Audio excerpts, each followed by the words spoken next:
Boa noite, passamos.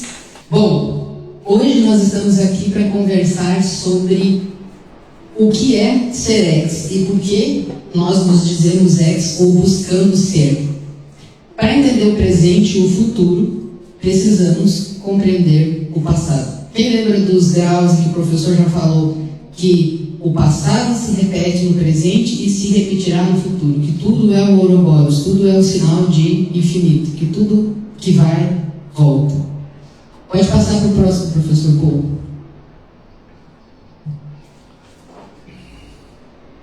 Em um dos graus áureos, o que é um grau áureo? Aquilo que é fundamental, um fundamento, um pilar da filosofia ex, que se chama exatidão da criação, nós aprendemos que Deus escolheu o povo de Israel. Mas por que ele escolheu o povo de Israel? Porque ele era especial, maravilhoso, único?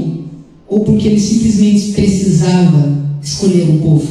Elegeu uma nação para ele se revelar. Se ele não tivesse escolhido Israel, nós não conhecíamos Deus como conhecemos hoje. Não conhecíamos os milagres que ele operou, abrindo o mar, tudo que nós sabemos que ele fez por uma nação. Mas isso não significa que aquele povo é mais amado que o outro, que ele é especial, que ele é maior. Os judeus que pensam ser mais importantes em detrimento de outras nações estão sob engano do ego. E isso aqui a gente pode evidenciar na história. Eliseu sabe, Eliseu estudou bastante história. Tudo que nós vemos que acontece, faixa de Gaza, história de Israel, ao longo de toda a história, nós vemos que é um povo que muitas vezes escraviza o outro porque acredita que tem esse direito. E é o engano do ego, porque ao mesmo tempo que tu é escolhido, tu vai chegar lá por último, se tu não entender que tu é tão importante para Deus quanto os outros povos. E aí a gente vai em outros graus, como por exemplo, os 72 impérios. Ali mostra que Deus se revelou a todas as nações, de uma forma diferente. No Instagram, esses dias, eu fiz um vídeo e postei dizendo que Deus é Deus para todos. Para todos. E aí uma pessoa escreveu, é claro, da igreja, mas ensina a crer em Jesus. Tá, mas o que é crer em Jesus? É o brasileiro que rouba, invade casas, trai, engana e se diz cristão? Ou talvez o ateu da Noruega, que só faz o bem, mas não acredita no Deus do sistema, é que é o verdadeiro cristão. Não é um paradoxo? E aí? Aí eu disse a ele, então quer dizer que 1 bilhão de hindus vai para o inferno que a tua igreja criou, porque eles nunca ouviram falar de Jesus? Onde está a justiça disso? Qual é o principal atributo de Deus? Poder, bondade ou justiça?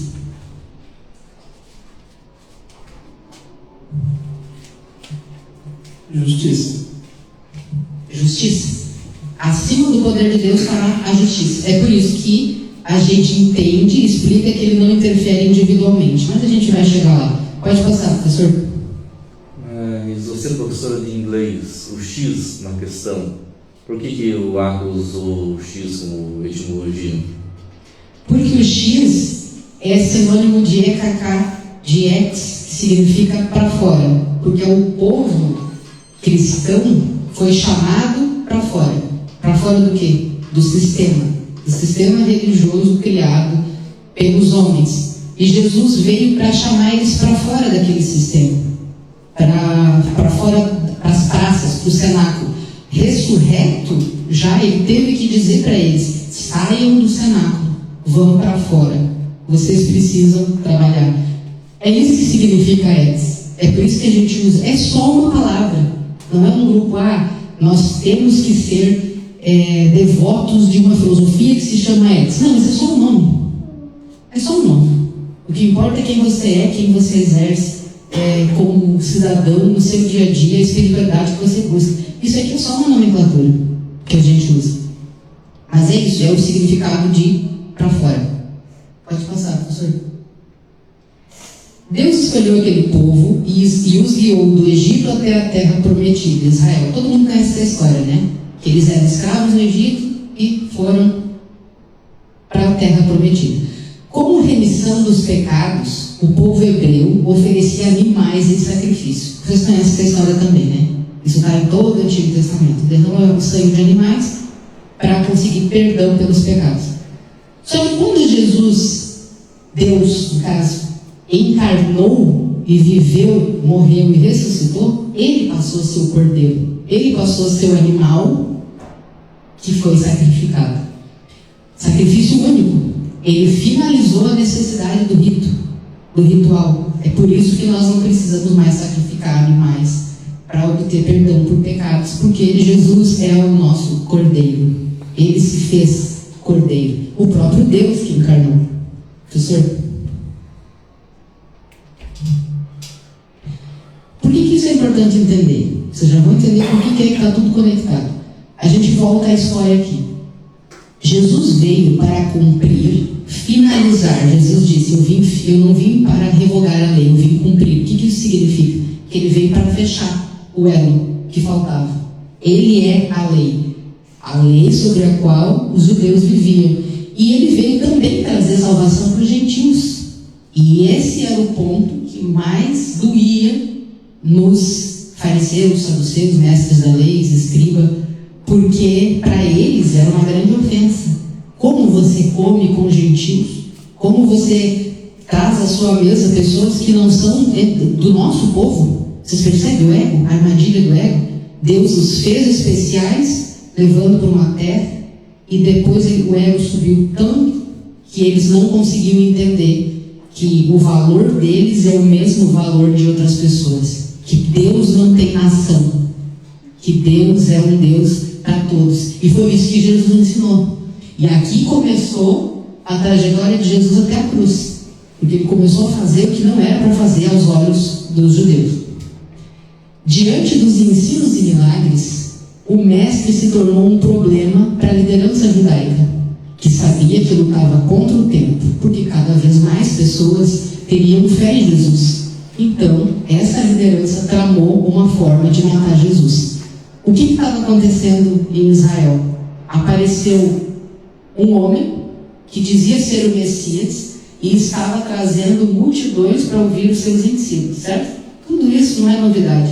Mas a questão aqui que eu quero que vocês entendam é a ótica, não só a história. Porque a história qualquer um abre um livro e lê. Eu estou fazendo vocês verem sobre a ótica da gravidade da situação que nós vamos chegar aqui. O que acontece?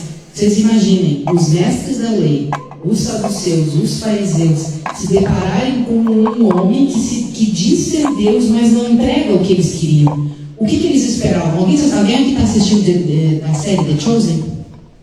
Ninguém assistiu? Quem puder assista. Claro, vocês vão ter que filtrar algumas coisas. Mas aí mostra exatamente o que eles viveram. O fato é que a liderança judaica estava desesperada por Jesus. Para eles chegarem a ponto de precisar recorrer a Roma para matar um homem, porque só Roma tinha o poder de matar alguém. Isso é muito importante entender. Mas aí o que acontece? O que a gente tem que entender? Jesus nunca foi uma ameaça para Roma. Então, o que aconteceu ali? Alguém consegue explicar? Jesus não era uma ameaça para Roma. Por quê? Ele disse: dai a César o que é de César. Que ameaça ele representava para Roma, para toda aquela sociedade. Fora que ele afirmava: o meu reino não é desse mundo.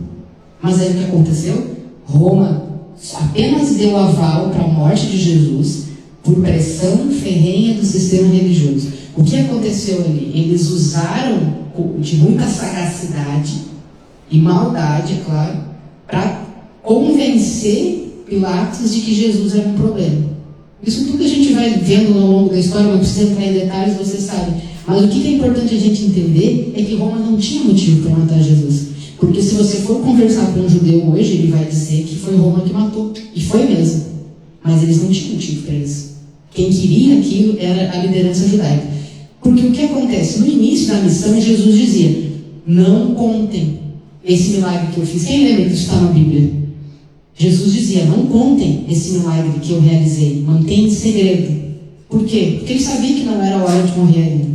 Então ele preferia manter aquilo em segredo. Não faça, não conte. Primeiro ele só ensinava. Aí depois que ele entrou no templo, derrubou todas aquelas mesas, que ele realmente mostrou a que veio e ressuscitou Lázaro, aí a coisa ficou feia pro lado dele. Aí ele já sabia que seria traído, aí ele já sabia que seria entregue aos romanos, tanto que Roma não estava tão por dentro da situação, que o que é que o soldado diz a Judas? Nós não sabemos quem é Jesus. Você precisa sinalizar para nós. E o que Judas faz? Trai o mestre com um beijo. Ele diz, eu vou sinalizar quem é o mestre com um beijo. Ele podia ser traído de outra forma? O que ele merecia não era? Um gesto de afeto? É um paradoxo também. Então, eles não estavam tão preocupados com aquela situação. E se vocês forem ler toda a história que segue ali, Pilatos não queria. Tanto que ele dizia, me ajuda a te ajudar. Ele dizia para Jesus, você não fez nada, ou você fez, me diga, porque Pilatos não queria a culpa da morte de Jesus nos ombros dele. Tanto que a esposa dele teve uma visão e disse a ele, não tenha nada a ver com a morte desse homem. Tudo isso vocês sabem. Mas tudo aqui eu estou falando aqui vai ter uma conexão com o final, porque até agora é algo que a gente está trazendo de história aqui para entender. Então entendemos que Jesus não era uma ameaça para Roma, mas que a liderança judaica, levem sempre em consideração que eu não estou falando do povo judeu em si aqui, eu estou falando de liderança. Porque o próprio povo judeu, muitos acolheram Jesus. Ele era o problema para a liderança, não para o povo. Claro, como sempre, uma parte do povo é a favor, uma parte é contra, mas o povo não era o culpado, e sim a liderança, exatamente como é hoje. Passou, professor, para o próximo? Slide 8. 8? Não tem como ser 8. Você pulou, ó. Esse é 7 e 8. Fala de ordem aqui. Esse é 8.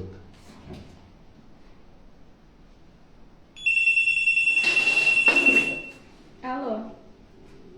Esse é 8. Tá, depois você tem que voltar ali, que acho que você pulou alguma coisa. Não é, ele saiu. Tá. A apresentação saiu, quer que eu volte? Não tem problema, depois a gente reconecta ali as coisas. Perceba a gravidade de toda a situação. Além de não reconhecer o Deus encarnado diante deles, que olha a gravidade, Jesus andou no meio deles por anos, 3 anos e meio precisamente, e eles não reconheceram. Eles não reconheceram o próprio Deus caminhando. E além disso, eles articularam a morte, dizendo ser guardiões dos tesouros de Deus. Olha o tamanho da incoerência. Eu digo que sigo um Deus, não o reconheço, mando matá-lo, mas digo que sou guardião do seu tesouro. Então,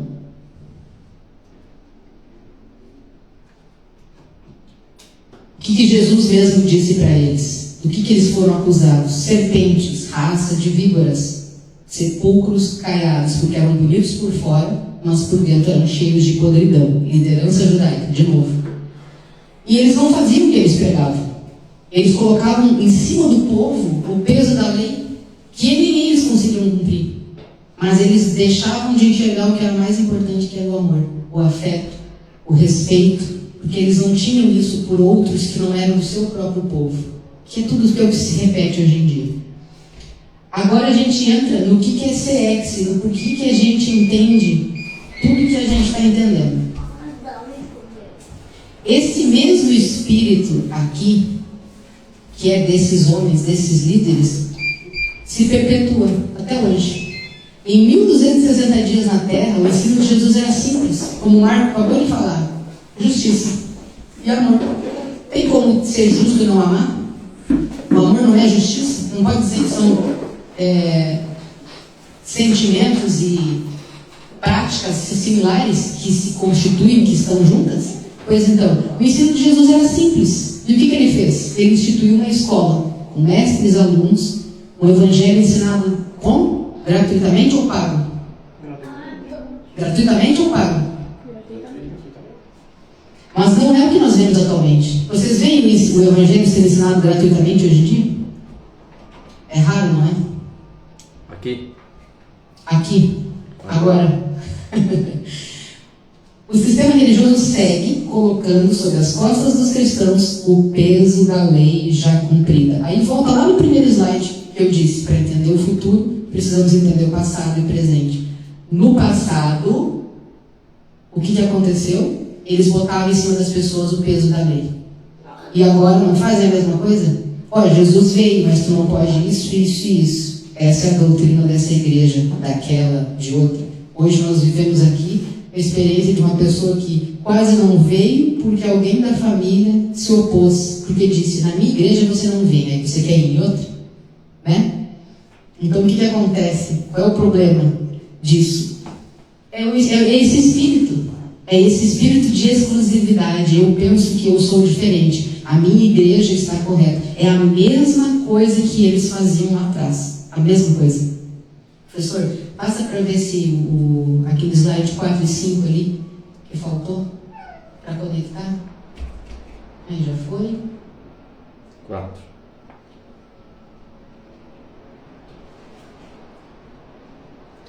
Faltou 4. Esse aí. Essa outra questão que a gente volta na história, que já que deu problema do slide, a gente reconecta porque está tudo junto. Jesus não foi aceito como Messias por parte da maioria esmagadora dos judeus, no sentido liderança, porque eles esperavam alguém que os livrasse do poderio de Roma. Vocês entendem por que Jesus não foi aceito? Porque o que eles queriam? Um rei terreno, um rei que desse a eles a liberdade de Roma, porque eles pagavam impostos para Roma. Eles eram, de certa forma, muito aprisionados por Roma. E eles imaginavam que o Messias dele viria para libertar-nos disso. Não, agora nós não precisaremos mais de Roma. E Jesus disse, dai a César o que é de César. O que aconteceu com ele? Foi morto, é claro, porque eles não queriam um Messias assim. Por mais que ele se apresentasse sábio em seus ensinos, que ele ressuscitasse pessoas, que ele fizesse o bem, que ele curasse paralíticos, fizesse cegos enxergarem, aquilo não era suficiente. Eles queriam um rei terreno que pegasse sua espada e destruísse Roma. E não foi isso que Jesus veio fazer. Por isso que ele não foi aceito. Vocês entendem isso? Aí agora, tem uma pausa para a pergunta. Que semelhança vocês veem entre esse fato, qual fato? Que eles queriam um Deus terreno, aos dias de hoje. Qual é a semelhança que vocês enxergam? Quem consegue conectar? No passado eles queriam um rei terreno, eles queriam coisas terrenas. Qual é a semelhança que a gente tem nos dias de hoje aqui? Alguém consegue conectar? Eles querem o extermínio dos inimigos dele para ter o que lhes foi prometido, né? Eles querem o extermínio dos inimigos deles para ter algo que lhes foi prometido, mas que já tinha sido cumprido já. Também, mas o principal aqui que eu estou focando é a semelhança que nós estamos vendo entre esse fato. Qual é o fato? Que eles queriam um rei terreno. O que acontece em relação aos dias de hoje? Passa o próximo slide, professor Paul. Sim. A resposta para essa pergunta, conectando, não que a tua esteja errada, mas dentro da conexão que eu estou fazendo, é o entendimento equivocado de que o reino e as promessas e propósitos de Deus são terrenos. Hoje não se vê isso. Vocês conhecem, agora eu quero saber. Alguém aqui conhece alguma igreja, alguém aí no chat, quem está assistindo, alguém conhece uma igreja que seja uma religião, um grupo espiritual que ensine que Deus não interfere para privilégios individuais? Alguém conhece? O que as igrejas ensinam? Passa o microfone, deixa o pessoal falar, por favor. O que as igrejas ensinam em relação a isso? Ensina a pedir. A pedir, certo. O que mais? Bora alguém. A desejar o que você quer. Você deseja, você ora. Na oração ele acha que vai ser gratificado por Deus. Certo, mais alguém? Seria quase como aguardar que caísse do céu. A se ajoelhar, a parar, a esperar, e somente isso. Isso. Conseguiram atingir o objetivo. Quer falar alguma coisa? Exato. E aqui está a grande questão que eu queria chegar hoje, além de fazer vocês entenderem o que é ser ex, porque para ser ex, ter esse entendimento de Jesus para fora, é necessário entender. Por essa mesma razão, Jesus não foi compreendido por quem prezava por um reino de matéria. Eles queriam um rei que os livrasse do poder de Roma. O que eles queriam? Um rei da matéria. Eles não queriam um rei espiritual. Por isso Jesus não foi compreendido. E não é o mesmo que as pessoas buscam hoje?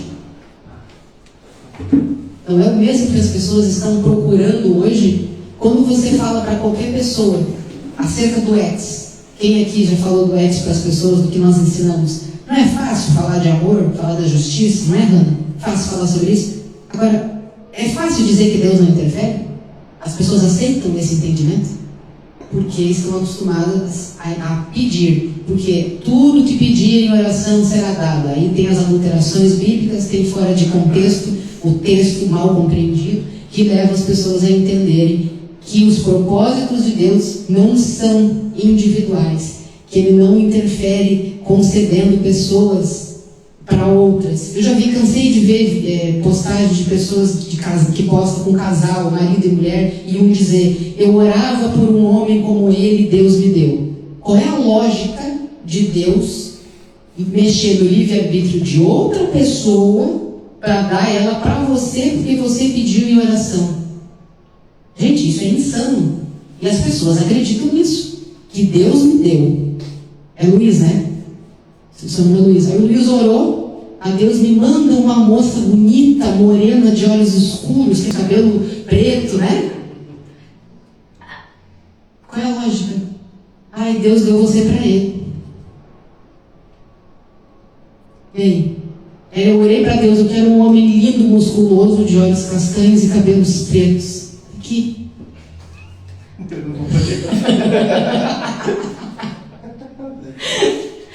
Vocês entendem o que eu quero dizer com isso?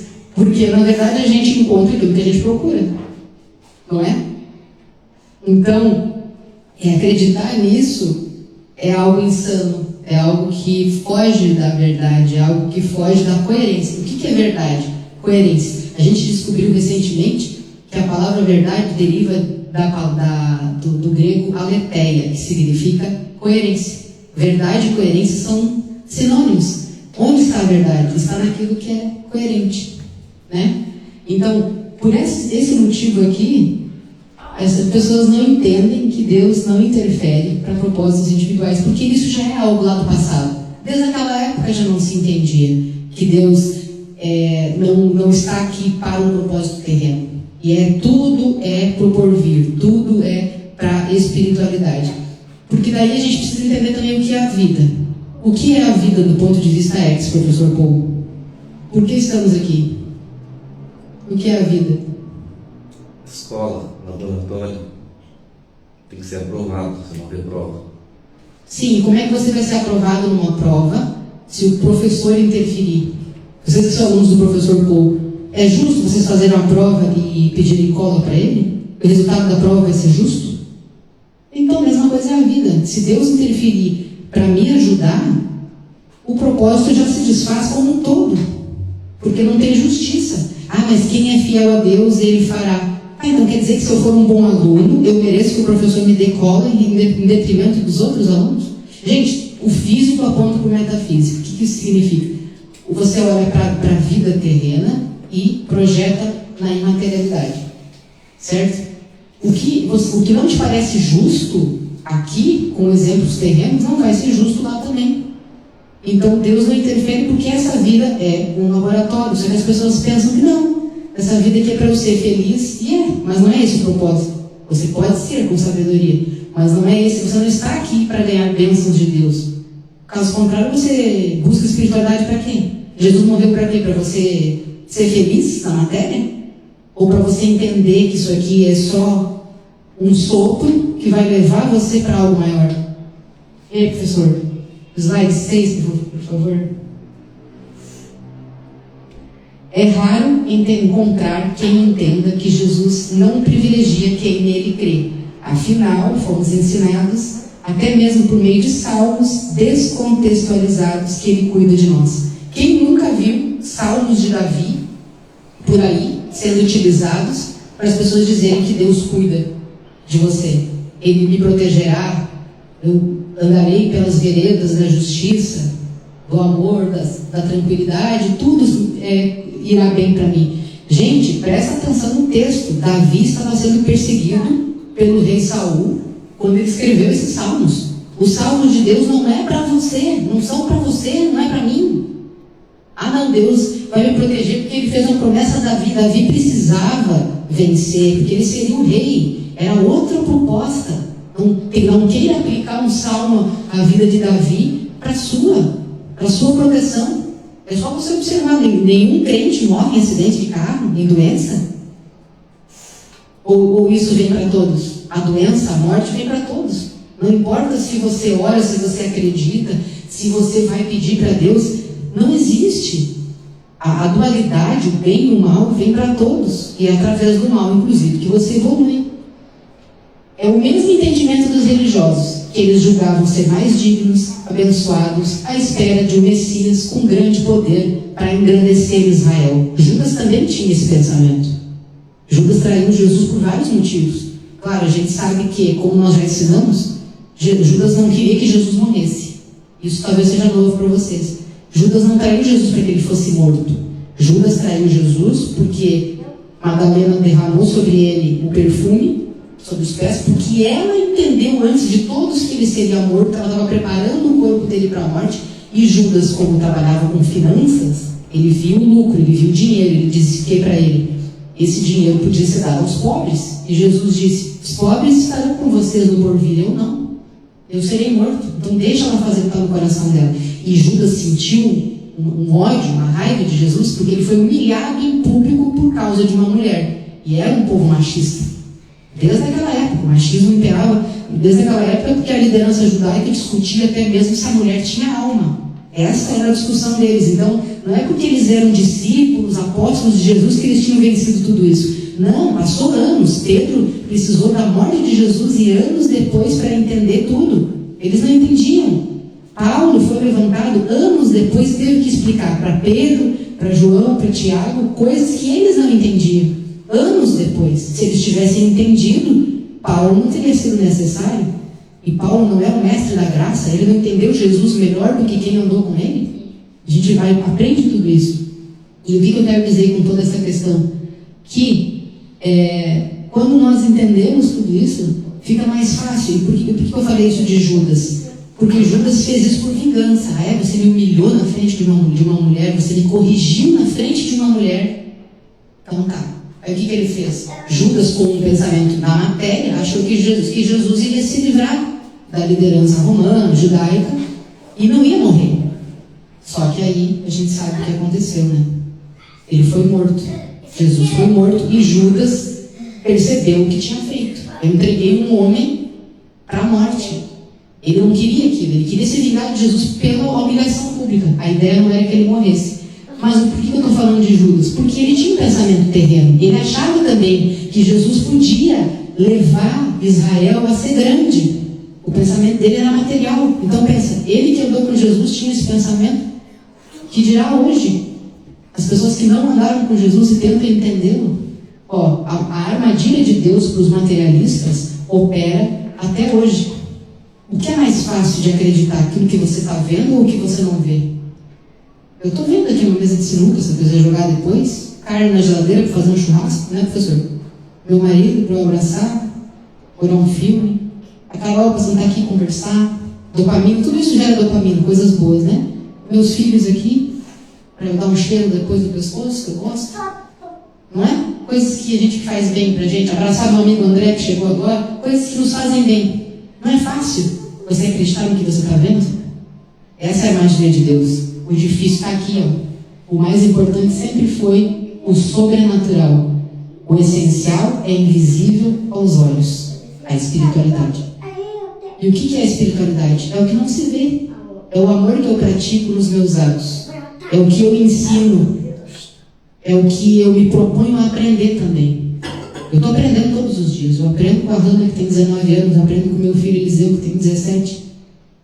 E o meu ego precisa ser vencido para entender que eu posso aprender com quem tem 17 anos. Eu aprendo com quem tem 5, com Lourenço. Então, isso é vencer o ego. E o ego está literalmente conectado à questão espiritual, porque eu só consigo evoluir na espiritualidade se eu vencer o meu ego. E o que é vencer o ego? Autoconhecimento. O que eu preciso melhorar? Quais são as minhas fraquezas? Às vezes o povo fala, você tem que vencer isso. Eu hoje ainda falei para eles, você tem que vencer isso, não foi? Uma coisa específica. Então, você também fala às vezes para mim, ó, Bárbara, isso aqui. Então, são coisas que a gente tem que vencer.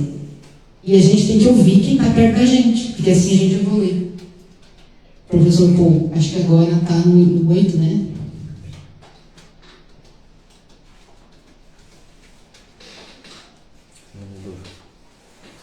O 7 já foi, eu acredito. Ele sai aqui da exibição. Esse aqui já foi. Esse é o 9, o último. Então, dito tudo isso que eu falei para vocês até agora, o que é ser ex? É ser um cristão que busca originalidade. O que é originalidade? Qual originalidade? Do que Jesus ensinou. O simples ato de viver o modelo correto de igreja, escola. Isso já faz sentido, mas vai além. O que é entender o que é modelo de igreja e escola? Hoje, essa pessoa que eu falei para vocês, que eu quase não veio porque alguém da família disse, na minha igreja você não vai nessa. Esse é o erro. Igreja não é prédio. Igreja é um grupo de pessoas que se reúnem para buscar Deus, para buscar o crescimento espiritual. Isso é igreja. Igreja não é prédio, não é denominação. Então, o que é o modelo correto de igreja? Tem que ser da filosofia X? Ou só basta buscar um modelo correto? Qual é o modelo correto? Um modelo que imita Jesus. É muito simples. A verdade não é coerência? Eu falei que a verdade está na coerência. Qual é o modelo certo de igreja? É o que Jesus fazia. Ele veio para cá para quê? Para ensinar? Ou para multiplicar pães e peixes apenas para o pessoal comer? Não era para ensinar um reino de espiritualidade, um reino de justiça, através de um modelo correto? O modelo correto tem dízimo? Vamos, gente, quero ouvir vocês. Tem dízimo? Não. Tem templo? Não. Tem altar? Tem cargos? Não. É uma escola. E o que é uma escola? Um mestre, um aluno, um quadro, pode explicar ou não alguma coisa, um slide. Isso aqui não parece uma sala de aula de faculdade? De certa forma, porém em outro ambiente, dentro de casa? Então, gente, isso é escola. Jesus ensinava debaixo de uma árvore. Ensinava na praia. Eu não estou dizendo que você que você não pode ter um local para se reunir. O problema não é o prédio. O problema não é você ter um prédio que você não paga aluguel, por exemplo. Tem igrejas que têm prédios que não pagam aluguel. Esse é o problema? É o lugar físico? Não, é a estrutura interna. O púlpito, o altar, o pastor que entra ali para falar, ensinando através de uma Bíblia que tem 50.000 adulterações, sem voltar na história, cobrando normalmente para isso, recebendo dinheiro para isso, não ensinando a espiritualidade como ela é, ensinando bênçãos, ensinando tudo errado, com uma estrutura errada. Não precisa ser da filosofia X, como a gente fala que a gente é do X, né? Pode ser qualquer grupo que se reúna de forma correta, como Jesus fazia. Não sou eu que estou dizendo que é para ser assim. Foi ele que ensinou. Um evangelho simples. Só que o evangelho simples não vende. O evangelho simples não rende lucro. E aí está a grande questão, a grande armadilha. O grande problema. Mas como eu dizia, o simples ato de viver o modelo correto de igreja e escola já faz sentido. Já está bom. Já estaria bom. Só fazer isso aqui que a gente está fazendo já estaria de bom tamanho, certo? Mas vai além. O nosso trabalho vai além de despertar mentes, como vocês estão despertando. Porque se vocês estão aqui agora, porque tem uma mente que busca evolução, certo? Mas vai além, já vai além disso. Vai além de estar aqui num sábado à noite para vocês evoluírem a consciência. A nossa missão é levar o amor de Jesus, livrando pessoas de um falso evangelho que mata, rouba e destrói. Eles não gostam de dizer que o ladrão vem roubar, matar e destruir? João 10:10, né, professor? João 10:10, quem é o ladrão? Isso aqui pode ser tanta coisa. O que eu quero dizer? O que é o evangelho que rouba, mata e destrói? Rouba a liberdade de pessoas que estão sob leis ditadas pelas lideranças religiosas.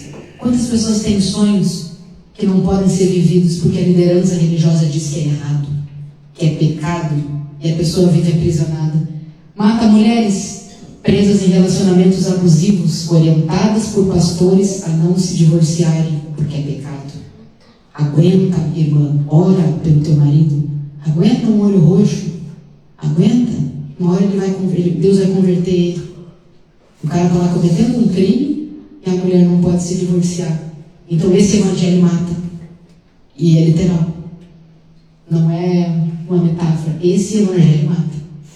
Então, como eu falei, a gente está aqui para evoluir consciência, mas também para livrar as pessoas desse evangelho assassino.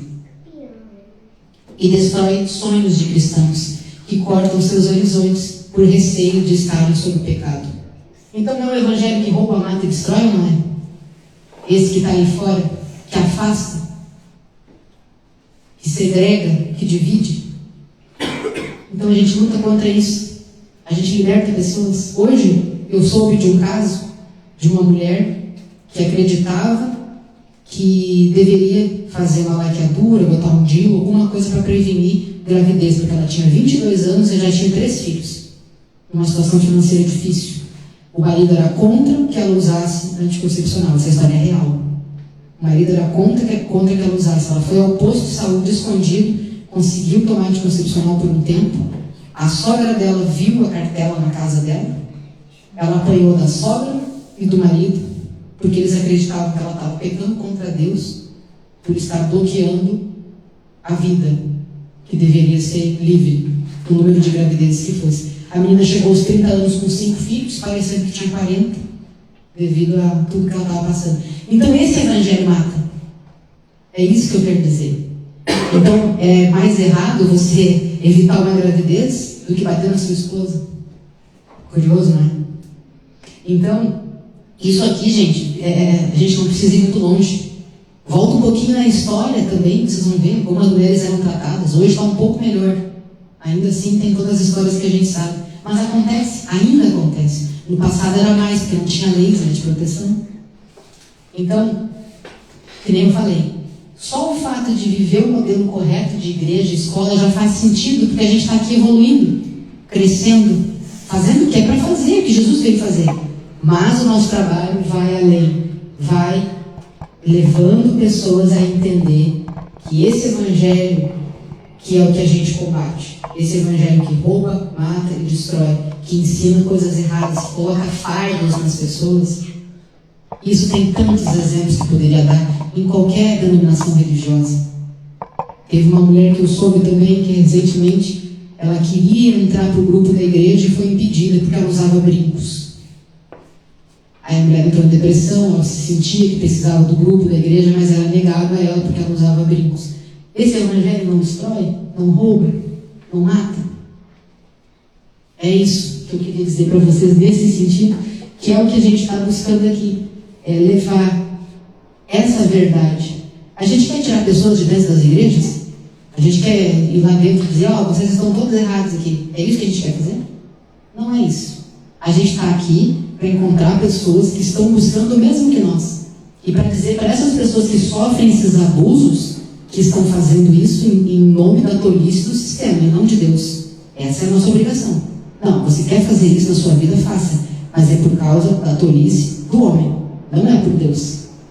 Essa é a nossa missão. É levar essa verdade para essas pessoas. Não é mexer com quem está feliz lá dentro do sistema. Está feliz? Fique lá, Romanos 14, como eu falei no início da reunião. Os hindus chegarão no reino? Da forma deles, chegarão. Se a justiça deles for maior do que qualquer coisa, eles vão chegar no reino, independente de serem hindus, cristãos ou o que forem. Isso está lá em Romanos 14. Antes de você jogar pedra em mim aí, vai ler Romanos 14. Então, eles vão chegar lá também. E essa é a questão. A gente não está aqui para tirar ninguém de dentro da sua denominação, está feliz lá dentro. Mas a gente está aqui para ensinar essas pessoas que estão buscando luz, que estão no mesmo caminho que nós. É para isso. O professor, pode encerrar com o slide 10? O professor Aki, eu tenho um livro chamado Dessistematizando. Nesse livro, ele fala sobre o que é igreja de fato, o que é dízimo, o que é oferta, o que é altar, tudo que o sistema é composto. É um livro que explica bem direitinho, para quem está lá dentro do sistema e precisa sair aos poucos, dessistematizar mesmo, sabe? E nesse livro o professor fala essas duas frases aqui que eu acho poderosas. O nosso intento deve ser o Evangelho da graça de graça. É o Evangelho de Jesus ensinado gratuitamente. Esse é o objetivo, que é o que não vende lá fora. E é porque nós somos tão julgados e mal compreendidos, porque nós queremos ensinar gratuitamente, que é o que Jesus fazia. Todos aqui têm trabalho, não tem? Eu tenho meu trabalho, o professor Paul tem o trabalho dele. Nós não ganhamos dinheiro para ensinar a verdade. Esse é o objetivo. É isso que Jesus buscou fazer. E essa segunda frase aqui, gente, é a frase que todos vocês venceram hoje quando vieram aqui. O não sei já é um problema, certo? Não sei é um problema, porque você está se abstendo de compreender, de ter acesso à informação. No entanto, o não sei e não quero saber é a pura idiotização verbalizada. O não sei é buscar saber, é estar junto, é procurar o entendimento, procurar a verdade, que é o que vocês estão fazendo aqui, que é o que eu faço todos os dias, o professor Paul faz.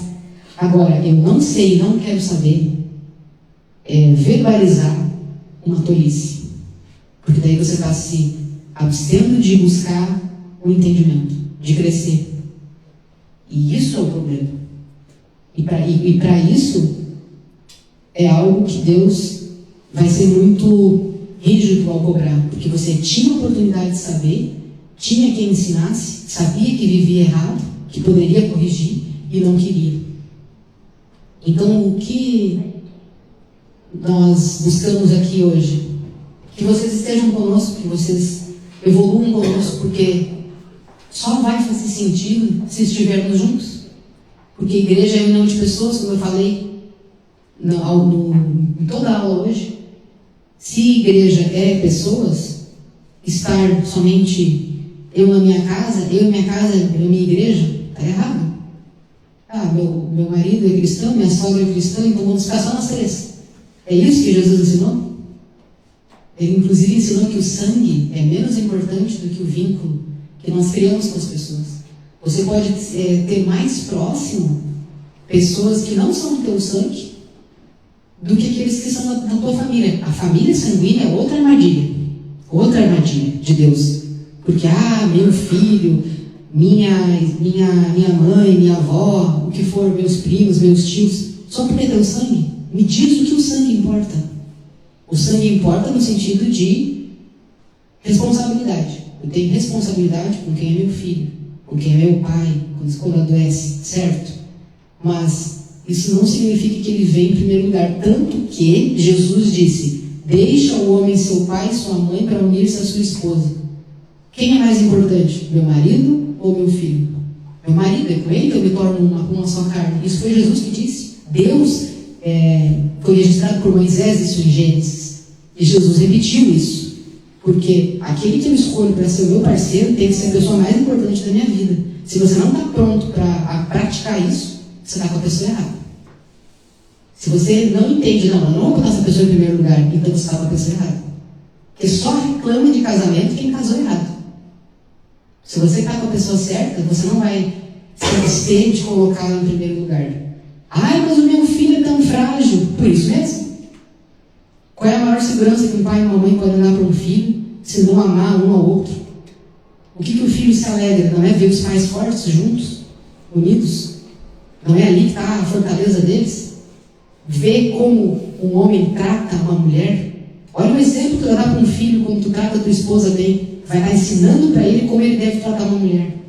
O exemplo que tu dá para uma filha, o que ela deve aceitar, o que ela não deve aceitar como mulher, a maneira como o teu marido te trata. Então, o relacionamento do casal é o mais importante para a vida dos filhos. O maior presente que tu dá para eles é o cuidado um com o outro. E por que eu estou dizendo isso? Porque olha o tamanho da armadilha de Deus. De novo, a vida, gente, é só feita de armadilhas de Deus. Tudo é armadilha. Porque as pessoas tendem a achar que filhos, pais, sangue são mais importantes. Quando, na verdade, é a pessoa que tu escolhe para viver do teu lado que deve ser a tua prioridade. E depois vem os frutos, os ramos, que também são. A mesma coisa a família espiritual. Tu pode ser mais chegado dos teus irmãos, dos que querem andar contigo, do que de alguém de sangue. Quantas pessoas de sangue, nossa, não estão aqui hoje? Mas aqui está cheio de gente que não é do meu sangue, porque eu estou desenvolvendo amor, afeto, porque eu estou aqui agora. Para quem não sabe, não sei se o Luiz sabe, se a menina sabe. Kenny. Oi? Kenny. Ah, então tá, agora eu sei o nome dela. Eu não sou daqui, sou do Rio Grande do Sul, morei em Santa Catarina, adoro Santa Catarina. Então, eu estou aqui exclusivamente por causa da escola. Esse é o único objetivo de eu estar aqui. Eu trabalho remoto, trabalho atendendo meus alunos, trabalho atendendo clientes daqui, de qualquer lugar. Remoto, eu poderia estar aqui, eu poderia estar lá. Quem conhece Santa Catarina sabe o quanto que é bom morar lá. Então eu saí de lá com uma dorzinha no peito, mas ao mesmo tempo preenchido pela minha família, né? Meu marido, meus filhos, família também que está aqui, minha sogra, que também é família espiritual. Essa é uma questão importante. Ela é família de sangue, mas ela escolheu ser família espiritual. Então isso fortalece tudo que a gente quer. Aí às vezes as pessoas reclamam, mas vocês se afastam. Não é que a gente se afasta, a gente está aqui, a gente não está. Eu estou ao vivo aqui, a porta da minha casa está aberta para quem quiser aprender, para quem quiser estar junto. Só que tem que andar comigo, tem que andar do meu lado, tem que entender o que eu ensino. Caso contrário, perde o sentido. Qual é o sentido de você estar com quem não entende, com quem não busca a espiritualidade, só quer saber do material? Qual é o sentido? Perde o sentido para a pessoa e perde para mim também. Isso é uma forma de bitolar a mente? Não, são escolhas, é energia. Todos nós somos energia. Nós buscamos evolução. Quem eu escolho para andar comigo vai fazer toda a diferença na minha vida. Experimenta andar com alguém depressivo, alguém que vive na melancolia. O que vai acontecer contigo? Tu tem que escolher as tuas referências. Isso não é segregar pessoas, isso é escolha. É tu estar com a porta aberta, o coração aberto para todos. Mas ande comigo. Busque essa caminhada ao meu lado. Então, ser ex é isso, é abraçar, é aceitar as pessoas, é trazê-las para perto de você. Sendo de sangue, não sendo de sangue, isso não importa. O que importa é você andar junto, é você buscar. Qual é que é a formação de casa de vocês em relação à espiritualidade? Emily e Luiz. Pode reformular a pergunta? A formação que vocês têm, qual é o entendimento que vocês têm acerca de espiritualidade? Dá o microfone lá para ele, por favor. Religião. Isso. Porque ela nunca tinha vindo, né? Era a primeira vez. No meu caso, me tirando do meu contexto familiar, é muito sinônimo diverso. Tem muitas referências na família de tudo um pouco. Então eu não tenho uma referência exata. Variado. Eu não tenho uma referência exata do que é, do que não é. Eu tenho familiares budistas, evangélicos, católicos, até mesmo budistas, então eu acabo pegando uma referência de cada um. Então, ao mesmo tempo que isso é bom, porque eu consigo absorver tudo um pouco, é ruim porque eu não absorvo nada. De maneira geral, não tenho uma referência fixa. A minha referência é evangélica. Minha família é evangélica, por parte de pai, católicos, aí por parte de mãe, evangélicos. Foi bem interessante você citar o aprender de tudo. Eu citei desde o início aqui algumas séries, entre elas, por exemplo, 72 Impérios, que é uma série do X que ensina que Deus se revelou a 72 nações de formas diferentes. Só que também tem uma série muito importante que é Mossad. Mossad é a série que mostra a história desde antes de Jesus até chegarmos lá agora. Por que essa série é importante? Porque através dela você vai entender como foi criada a Umbanda, o catolicismo, o judaísmo, todas as igrejas que nós temos hoje, maçonaria, tudo isso. E aí você consegue entender o porquê que nós ensinamos assim. Porque nós voltamos lá na raiz, porque Jesus veio para um propósito, para um entendimento que se sobressai a tudo isso. E todas essas religiões, essas crenças, elas vieram ao longo do tempo, com base no entendimento de alguém. Então a gente tem que buscar o quê? Voltar. Originalidade. Originalidade é o que o X sempre busca. O que vem antes, o que vem é da coerência. E quando a gente fala em ex, para fora, é para fora de tudo, até da própria Bíblia. Foge da Bíblia? Não, mas vai além dela, porque ela mesma aponta para fora de si mesma. Por que a gente fala tanto em estudos de geopolítica? Moisés estuda bastante, fala com o povo, às vezes na academia sobre isso, o Marco, o André. Por quê? Porque geopolítica está completamente conectada à espiritualidade, à volta de Jesus. Porque a volta de Jesus não vai ser mística, não vai ser ele descendo do céu, abrindo os braços e chamando todos os crentes para subir com ele, que é como eles imaginam que vai ser, uma coisa mística. Criticam o misticismo, mas ensinam o misticismo, porque isso é misticismo. Jesus, tudo que ele disse que iria acontecer, tudo que está no livro de Apocalipse, é uma narrativa do que o próprio homem vai fazer. Então, como eu sempre digo, Jesus pode voltar aqui agora, todo mundo está esperando, né? Se você perguntar para qualquer crente e dizer, Jesus pode voltar agora, ele vai dizer sim na hora que ele quiser. Não, ele não pode voltar agora, porque tem uma série de coisas que tem que acontecer até que ele volte. Tem assinaturas dos acordos de Abraão, os acordos de paz, por isso que a gente acompanha isso com tanto afinco, porque é necessário entender quando Jesus volta, saber, né, que Jesus voltará só depois de cumprir esses passos, né? Tem várias coisas que tem que acontecer. Tem que ser reconstruído o templo, o terceiro templo em Israel, tem que se manifestar o Messias dos judeus, que é o Messias que eles estão esperando até hoje. Já que não acreditaram em Jesus, não aceitaram Jesus, eles estão esperando o Messias dele. E ele virá. Ele virá. Então todas essas coisas têm que acontecer. Por isso que a gente acompanha a geopolítica. E aí sim Jesus volta quando tudo se cumprir. Então, através da geopolítica, a gente consegue fazer bons investimentos financeiros, bons investimentos. Normalmente é nesse sentido que o professor Paulo ensina. Por quê? Porque por que a gente investe? Por que a gente fala tanto em investimento? Você não consegue ter uma vida espiritual priorizada se você não tem a sua vida material equilibrada. Como é que você consegue dizer que prioriza a espiritualidade se tu não tem materialidade? Tu tem que ter uma vida material. Com que paz tu vai estudar? Com as contas batendo na porta e tu não tendo como pagar. Então, a vida espiritual é em primeiro lugar. Só que para isso tu tem que montar uma base. Como é que tu vai ter tempo para estudar a espiritualidade se tu não construir uma base para isso? E o sábio, que busca a sabedoria de Salomão, entende que ele precisa evoluir em todos os aspectos. Não tem como ser um sábio ferrado financeiramente. Alguma coisa está errada. Então, o sábio vai prosperar em todos os aspectos da vida. E assim ele consegue priorizar a espiritualidade.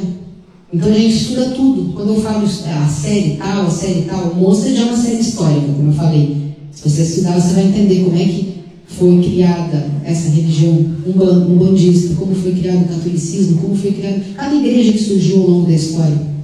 E isso é a série Mostert. 72 impérios, a revelação de Deus a todas as nações. Como ele se revelou. Aí tem a série Lúcifer, que é a explicação de que Lúcifer nunca foi uma entidade. Sempre foi o próprio ego humano. Nunca foi um ser de chifres vermelho que tem um tridente na mão. Até foi feito stand-up acerca disso. O professor até brincou muito com isso. E explica. Então a gente tem séries para explicar tudo. Para explicar absolutamente tudo. Tem séries só sobre a mente humana. Então o X é muito completo. Tanto que o professor vive dizendo, se você tiver algo mais interessante, mais excelente que o X, me apresente. Porque a gente está buscando tudo. A gente busca todo o entendimento dentro de uma coerência, dentro de algo que se encaixe. Porque aquilo que não se encaixa é porque não tem coerência. Por exemplo, a criação do homem. Como você vai dizer que Adão foi o primeiro homem se ele surgiu há 4.000 anos? 6.000 anos. E nós temos registros de Neandertais 70.000 anos atrás. Como é que Adão foi o primeiro homem, gente? Aí você vai negar toda a história, a arqueologia, por causa da religião? Ou será que a religião está conectada à espiritualidade e para tudo tem uma explicação? Sabe?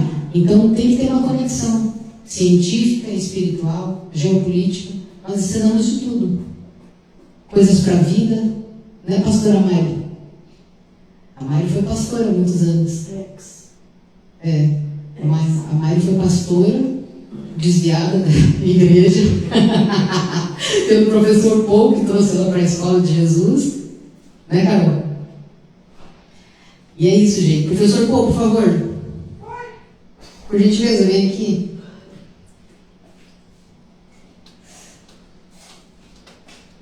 E a nossa prioridade enquanto casal é evoluir junto e buscar construir essa família ao lado de vocês. Porque se a gente observar que não faz sentido estar aqui, espiritualmente, a gente vai lá para São José de volta, porque o professor Akil está lá apresentando o programa todas as noites, e as pessoas estão indo para lá do Brasil inteiro, muitas, né, para estar perto, porque lá é onde as pessoas estão se reunindo para trabalhar.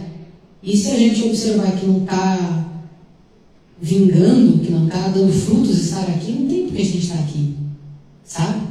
Então, eu acho que vocês, agora entendendo tudo isso, podem buscar um entendimento do porquê isso é feito e trazer para a vida de vocês. Porque uma coisa é eu dizer que eu acredito. Eu acredito nas coisas que tu ensina. Acreditar não basta. Tem que entender. Aquilo que faz você crer, amanhã você descrê. Você lê algo hoje, você acredita naquilo. Mas você pode descrer daquilo. Só que quando você entende, você internaliza, tudo muda. Tudo faz diferença na sua vida.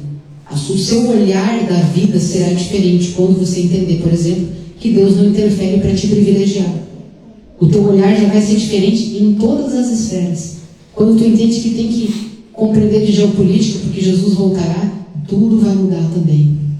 Quando você entende que espiritualidade é em primeiro lugar, a tua visão de mundo vai ser modificada.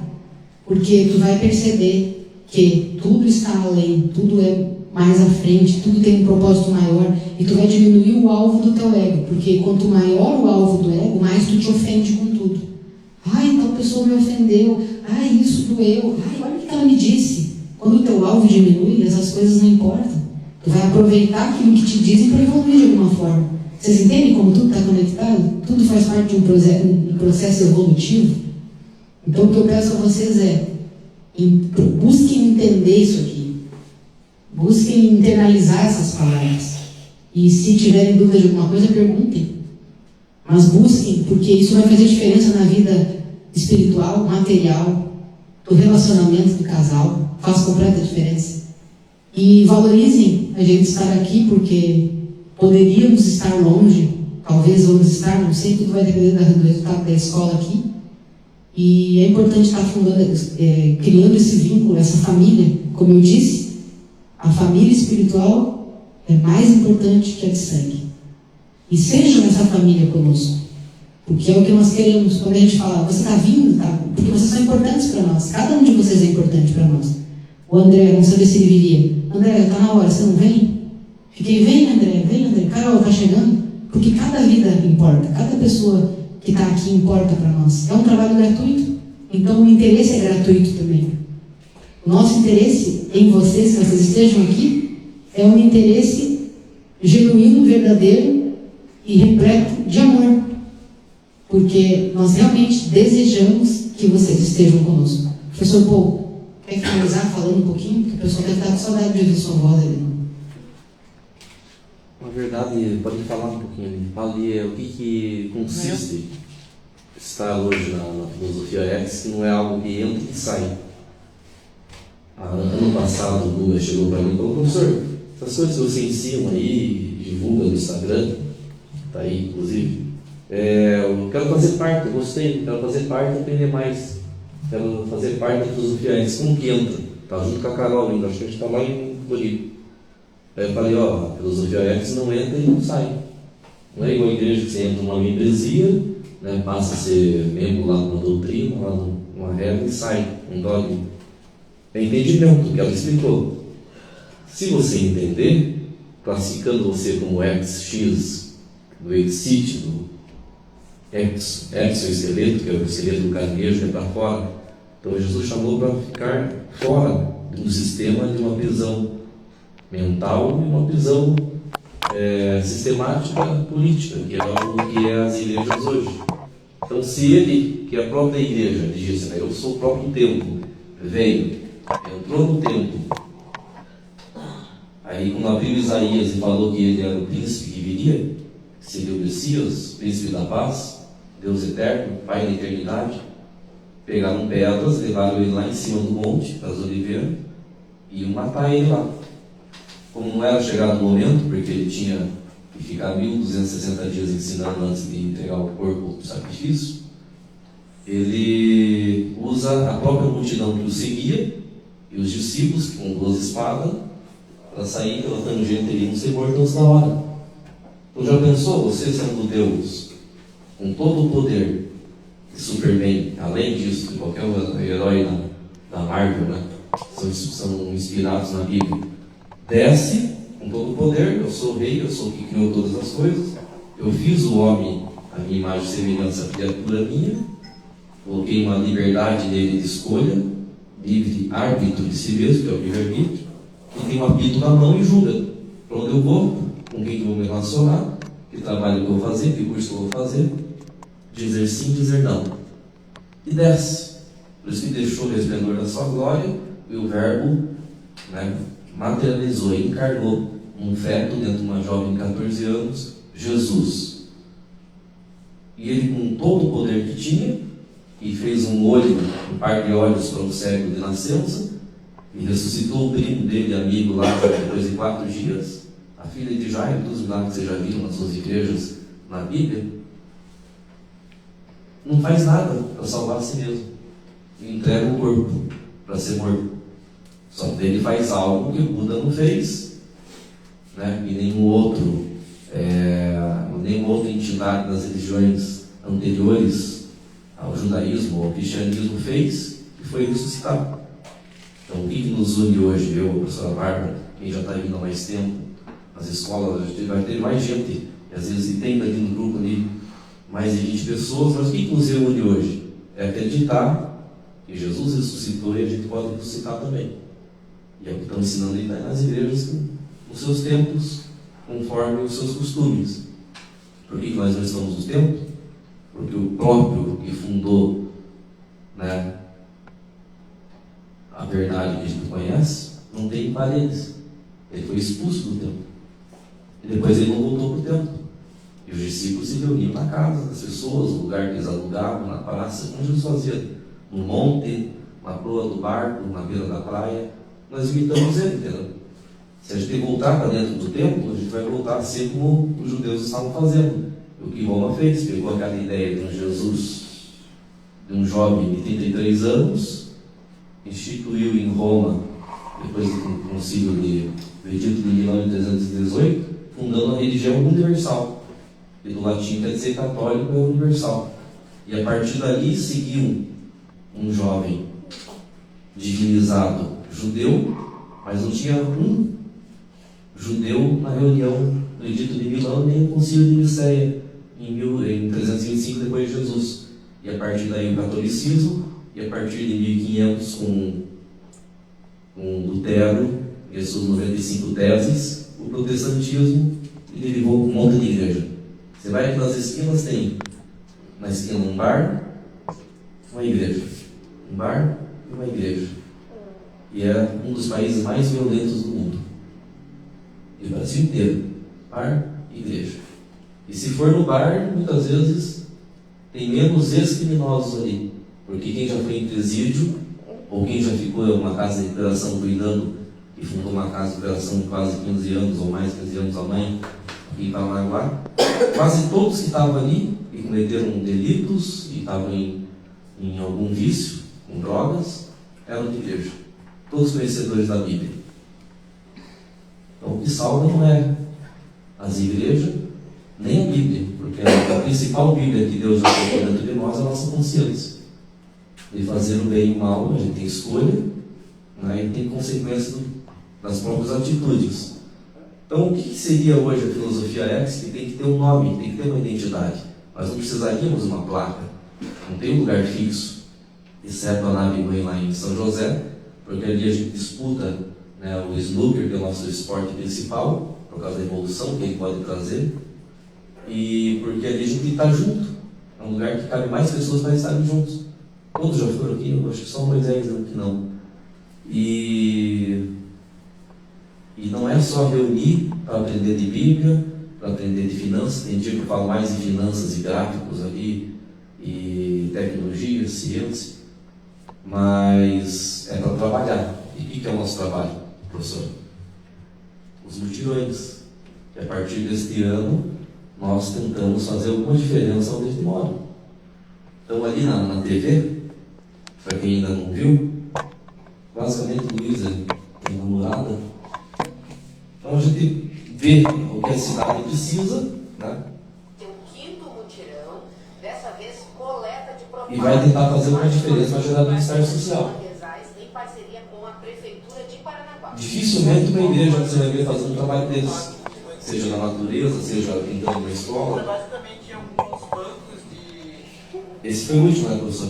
Foi. que a água deixa. E quem pode ir com aquele fim de semana, geralmente esse dos guardiões dos anjos, é tentar regenerar, tentar restaurar a natureza que nós mesmos destruímos. Não está na época, mas ele dá todo. Aí, esse aqui é o nosso estilo de, em vez de um culto normal, a gente vai na beira da praia, vai lá aonde alguém chama para a gente ir. Mas o presente é nosso. Revelação. Filosofia é É. da escola de Ex-pastora, presente no Mário, a avó do Brasil, minha mãe. para plantio de mudas no mangue aqui da Quem quiser um pãozinho de longa fermentação, pão de longa fermentação, e a gente fermentar agora. Ela coloca de madrugada para sair e fica fermentando na barriga, montando normal para vocês. Casa da madre. A gente não fazer a nossa Olha que trabalho lindo. A gente foi nesse lugar uma semana antes, né, professor? E limpamos ali. conhece o Senhor Jesus Cristo. O Altamir, que não pode estar aqui agora, né, porque aconteceu algo na última hora, ele saiu direto da estiva, um senhor acima de mais de 60 anos, saiu direto da estiva e foi com a esposa dele lá, de madrugada que ele trabalhou, para ajudar a limpar. Aí naquela semana a gente limpou e tirou uma quantidade enorme, acho que foi 480 litros. quilos de lixo só desse pedacinho. Eles fizeram o replantio. Depois o Marco foi junto com a mãe E a gente vai esperar que no final de semana e fizeram conservado, que normalmente é replantio, né? Porque já existia ali essas plantas que protegem o mangue. E aqui eles escolheram os propagos e levam lá para plantar. Enfim, são várias atividades, não é só isso. Nós estamos para pintar agora uma escola, ó, o dia da limpeza. Estamos para pintar uma escola ali na Ilha dos Valadares. Então, é um simples ato, né? Realizar a pintura de uma escola, mas nós temos que buscar agir onde nós estamos, que é a transformação. Esses dias, quando nós fizemos o primeiro mutirão X, que o Marco estava lá com o Guga, nós fizemos a pintura da Ponte Valadares, aqui em Paranaguá, e o Marco fala uma coisa interessante, ele disse: nós estamos aqui para mostrar o que nós faremos no reino de Jesus, que é transformar. Como eu falei antes, nós não vamos ser chamados para fora no sentido de ser arrebatados para um lugar. O reino de Deus será aqui. Ele começa aqui. A transformação será aqui. Ninguém vai ser levado para algum lugar. Nós ficaremos aqui. O reino começa e vai ocorrer onde nós estamos, através de uma transmutação, que é a modificação de algo que já existe. Então, aquele que não está disposto a trabalhar, fazer alguma coisa aqui, vai fazer o que no reino? O reino de Deus é um lugar de trabalho, de transformação. Não é para ficar cantando com anjos, tocando harpa a eternidade inteira, é para trabalhar. Então, tudo que a gente faz aqui, a gente está mostrando para Deus: ó, eu quero ser útil. Porque Jesus disse, né, que quando algo não é útil, é cortado e jogado no fogo. E nós queremos ser ativos, produtivos, porque esse é o sentido de todas as coisas. E agora eu vou encerrar a live aqui.